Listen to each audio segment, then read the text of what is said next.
fans, you know who this man is. If you know the independent wrestling scene, you know exactly who's standing right here beside me, which is C.M.Punk. I appreciate the time for coming on the show. No problem. Thanks for having me. Really, I appreciate it. Real quick, just kind of in a nutshell, what brought you into wrestling? Actually, the first memory I pretty much have, except for maybe watching Star Wars, was watching Roddy Piper smash a coconut over Jimmy Snuka's head. Yeah. And that, ever since then, that's all I ever wanted to do. Some kids wanted to be firemen, and everybody changed what they wanted to be when they got older, like 8 different times, and I never did. I always just wanted to be a pro wrestler.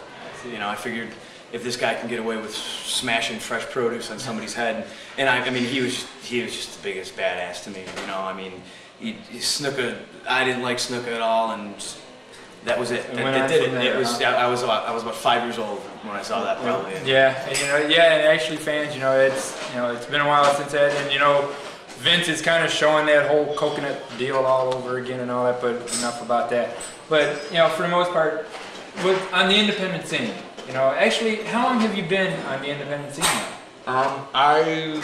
Almost 5 years. I went to the Steel Domain in 1998, and I got trained by Ace Steel and Kevin Quinn, and ever since then, they took me to Minnesota, various places in Wisconsin, and they got me set on the right track. And like ever since then, I've just been, every weekend I go out and find work somewhere. Well, actually, fans, I've seen C.M.Punk here in action. He gives 150%. I've seen some of the best matches out of RCW, MCW, the IA tournament. Thank you. Everywhere. I mean, Mid-American, I believe, also you've been on their cards. Mm-hmm. And like he says, you get behind the fans, or fans get behind you, and so forth. I mean, you do give a damn good show, if I say so myself. But more or less on the independent scene, if there was something on the independent scene that you could possibly change, maybe give the independents a little bit more, what do you want to say, exposure or whatever. I mean, is there anything on the independent scene that you particularly don't care for, or something you would like to see change?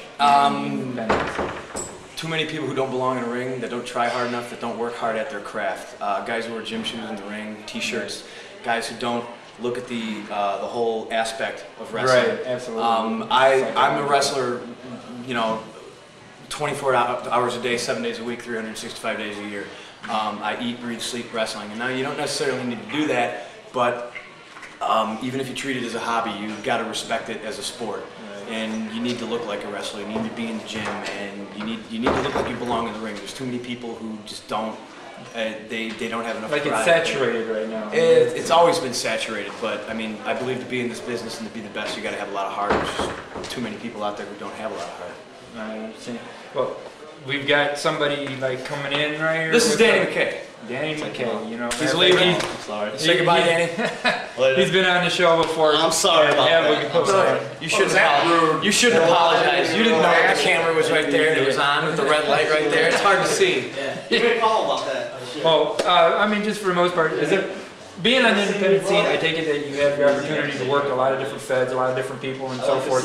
I take it, does that kind of like help you even hone your skill even more, especially, I'll work anybody, anywhere, for anybody, not for any amount of money anymore, but I used to take every crap show that came my way for gas money or maybe just a bite to eat. And in my opinion, when you're starting off, that's what you have to do. Oh, absolutely. It's a totem pole or a ladder. You start at the bottom. Right. And yeah, certainly, I work different people. I work different places all over the country, and I get better, and you learn from the people. The only way you get better is you work with people who are better than you. That's right. And in my case, there's tons of people who are better than me, so it's just a lot easier for me to get better.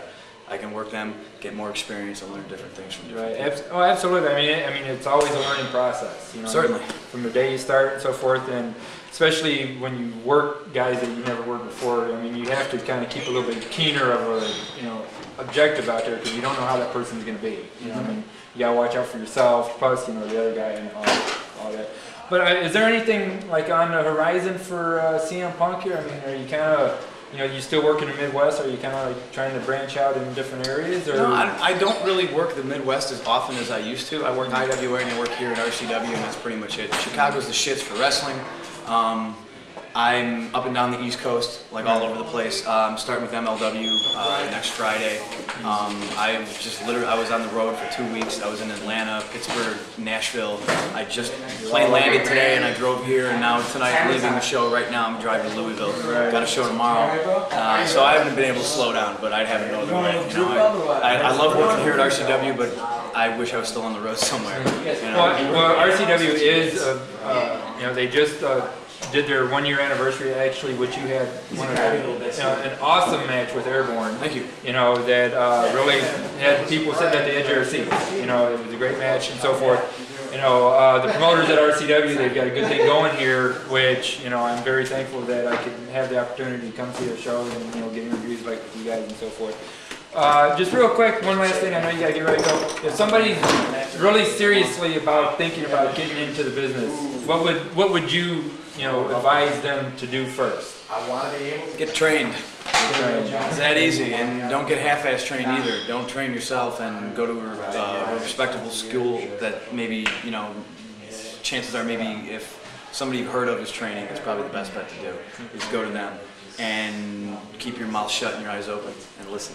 There you go. I mean, that's 99.9% fact right there. Always listen to what's going on. Don't be a douchebag. Did I say douchebag? Yeah.